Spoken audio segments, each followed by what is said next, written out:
و یک چیز دیگه مداخلات پاکستان، اگر منظور ازی باشه که پاکستان عقب است، تبلیغات پروپاگاندی 20 ساله این را ما به جدیت رد میکنیم که در هیچ مسئله سیاسی و کشوری ما هیچ مملکتی به شمول پاکستان نه دست داشته و نه نقش داشته و نه ما میگذاریم که نقش کسی باشه.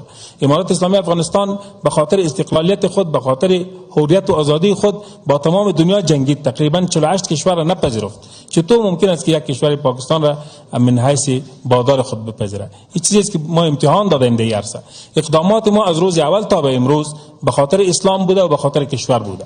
هیچ کسی هم چیزی را ثابت کردن نمیتونه که امارات اسلامی افغانستان گامی را برداشته باشه که به منفعت پاکستان باشه و به ضرر ما باشه. هیچ کسی میره ثابت کردن نمیتونه. یا خدای نخواسته ما آزادی کشور، استقلال کشور در مخاطره قرار داده باشه. ما به خاطر آزادی کشور با خودم بارود بسته کردیم، 20 سال مبارزه کردیم. این امتحان بس است به خاطر کسایی که صاحب شعور هستند و میفهمن و درک میکنن.